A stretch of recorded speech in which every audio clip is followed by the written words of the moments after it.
At Unilever, we're acutely aware that if people are not inspired to make dietary changes themselves, then nothing happens to improve their heart health. It became apparent to Unilever that the heart age concept had great potential to make CVD risk personal and relevant to everyone, and could be something that doctors and the public could believe in, being based on sound science. So uniquely, it's a simple and accurate way of presenting risk factors in a way that is credible and usable. Unilever invested in converting the concept of heart age into a practical tool that would not only bridge doctor and patient consultations, but could also be made widely available and accessible to everybody worldwide. So how does the heart age tool work? The animation that you'll see playing shows how people input information, starting with the basics. They're asked whether they have cardiovascular disease to begin with. They're also asked about their age, gender, height and weight, and waist. And moving on to their risk factors, if these are known, such as blood pressure and cholesterol levels. Now, if they're not known, which is the case for the wider population, we introduce other measures, such as body weight, and whether a doctor has told them they have high cholesterol or high blood pressure. These values are then used to calculate their heart age in relation to their chronological age. The second critical step was to integrate a tailored diet and lifestyle plan into the Unilever Heart Age tool. It helps people prioritise diet and lifestyle changes and help with the challenge of sustaining them. These lifestyle changes are recommended across all areas, not just diet, but smoking, stress, activity and alcohol are also covered. Users are given manageable, tailored plans delivered through email. So, could this motivate behavioural change? Firstly, Heart Age provides people with an accurate picture of their risk.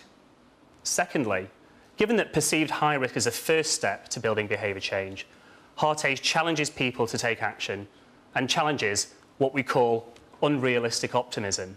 So whilst we know that people are willing to take the test, willing to make changes, and we have the potential to reach them, a big what if question was posed. What difference could Heart Age make in the global effort to reduce CVD risk factors? Well, by estimating the risk in a population, and therefore the likely number of events over the next 10 years, we estimated the potential impact if everybody who had an elevated heart age lowered their risk by an equivalent of 3 years from their heart age. Now, our analyses suggested that in the United Kingdom, for example, the number of cardiovascular events in the next 10 years is likely to be around 2.75 million. And this would fall by around 216,000. So we started by looking at the impact of lowering elevated heart ages. But critically, what if everyone's heart stayed young? And the results, I think, are amazing. They reflect the big impact that population-wide change can make, with almost 1 million events prevented in a 10-year period. This goal is clearly very ambitious, and it requires all of us, everybody, to take action. So knowing your risk is one thing, but doing something about it is another. A wealth of research shows that whilst people need to be inspired and motivated, they also need continuous support to sustain diet and lifestyle change. And this has been the inspiration for our tool, and hence our diet and lifestyle component can provide the help and guidance to do just that. We're a truly global company. As you can imagine, we're in about 140 countries that we operate, and we have the capabilities and the commitments to make a difference to the people's heart health across the world. But as we like to look at this responsibility, we also like to be clear that we want to measure the impact we have and the progress we're making. And that's why we set ourselves a goal. We set ourselves a very simple goal, to be for the next 10 years to get over 100 million people to take this heart age test. And hopefully to get them to lower the elevated heart ages on average by 3 years by the year 2020. We're committed to track, committed to share, and to publish the progress that we make for the wider benefit of public health.